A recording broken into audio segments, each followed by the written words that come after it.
Mm. Yeah. Mm.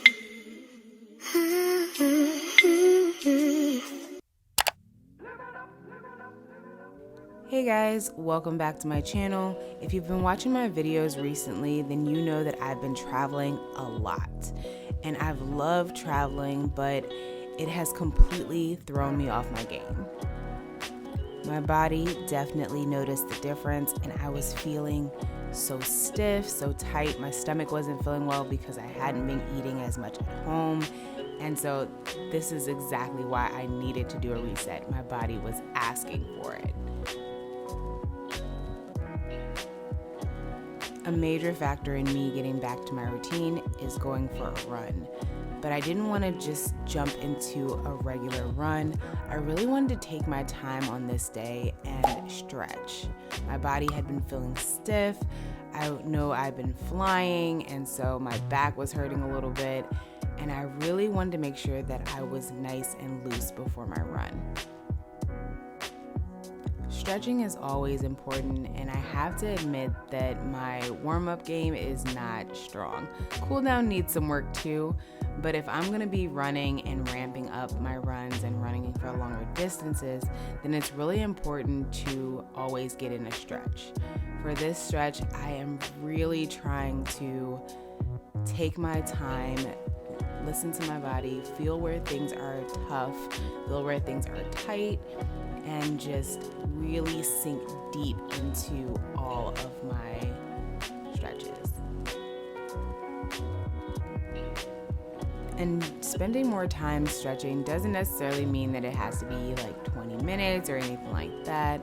I just spent 10 minutes instead of my usual 5 and really slowed down and dug deeper into wherever I was feeling the most tension and spending the time there. And this time it was more so in my lower body, my lower back, and in my hips. I'm telling you guys, this stretching session was definitely needed for my body. I felt so much more loose, and my run felt so much easier. I've been trying to incorporate more of this stretching time of at least 15 minutes a day, and that's in addition to the stretching that I do for my warm-up and my cool down. But if you are looking to figure out like why you may be feeling a certain type of pain, spending time stretching can really make a difference.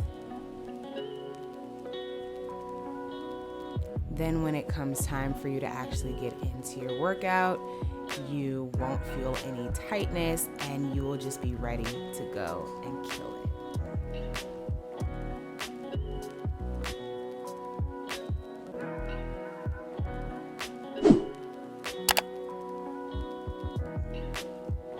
In a Sunday reset, I really want to reset my room, and starting with laundry is the most daunting but one of the most impactful things when you're trying to reset for the week. Yes, it's annoying, but once you've done laundry and you have clean, fresh bedding and your clothes are all put away, then it feels like a really accomplished task.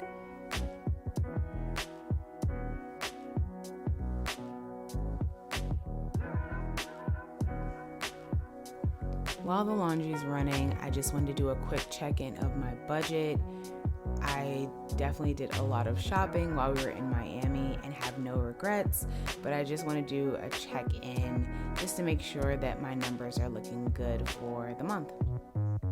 I use Google Sheets for my budget, and even if you don't use Sheets but you use like an app, as long as you have something to help hold you accountable and help you monitor how your money is coming in and going out, then that is perfectly fine. You just want to make sure you have something, otherwise you can definitely go astray.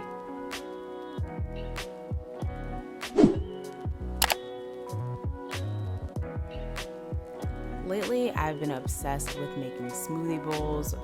So today I am making a green smoothie bowl, just starting out with spinach and carrots as my base, of course. I love having vegetables in my smoothies. You cannot taste them, and you are still getting all of the nutrients of them. For this green smoothie bowl, I also added pineapple, frozen mango, protein powder, chia seeds, and flax seeds. And this was a strong base just to help me reset my body. Like I said before, I had been eating crazy while we were in Miami, lots of pancakes, French toast, all of that good stuff. And my body was really looking for nutrients for the regular things that I have that help it feel more supported. The key for a great smoothie bowl is to not add too much liquid. Typically, if I were just gonna drink the smoothie, then I would fill the liquid all the way up to the max line. But in this case, I wanted the smoothie bowl to be thicker because otherwise the toppings would just sink to the bottom. That has definitely happened to me before. This has been a little bit of trial and error for me. So learning the toppings that sit more at the top, how to make the smoothie bowl nice and thick, as well as just making sure the texture is what I want it to be for something that I'm having more like a soup versus something that I'm drinking.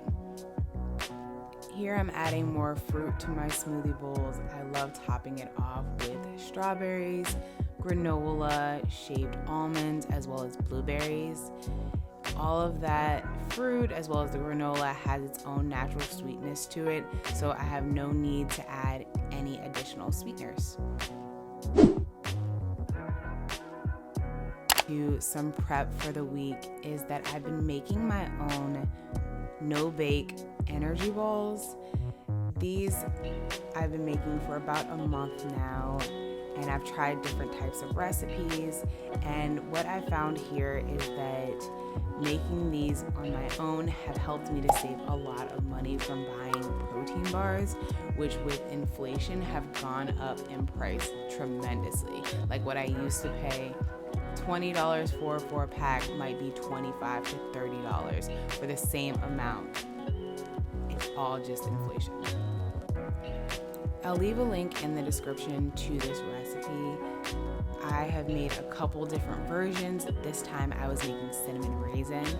I have to admit I prefer the ones that have chocolate chips in them just because I'm a chocolate lover, but this definitely helps to hold me over and get in the protein that I need throughout the day for energy without me having something that is more sugary or more salty. I will say it does take a little bit of time to work in all the ingredients. I like to start by mixing with a spoon, and then once that has kind of solidified a little bit, then I go in with my hands just to make sure I don't have as many loose oats. Once all the ingredients are mixed to my liking, then you go ahead and use a spoon or a small scoop to form the shape of the ball. It does take a while to just kind of pat them in and make them into the shape that I want, but once they are in there, it should make about 12. After all the balls have been formed, I cover them with wax paper and stick them in the fridge overnight. Otherwise, the raw oats just taste disgusting. I'm telling you from experience.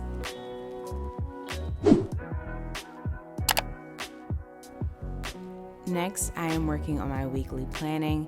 This really helps me to prepare for the week and each day, just so that I don't feel overwhelmed with whatever it is that I have to do. If you are looking for reset ideas and inspiration, then feel free to check out my Resets and Routines playlist. And don't forget to like this video and subscribe to the channel, and feel free to leave a comment of the things that you do on your Sunday resets. Thank you so much for watching, and I'll see you in the next video. Bye guys.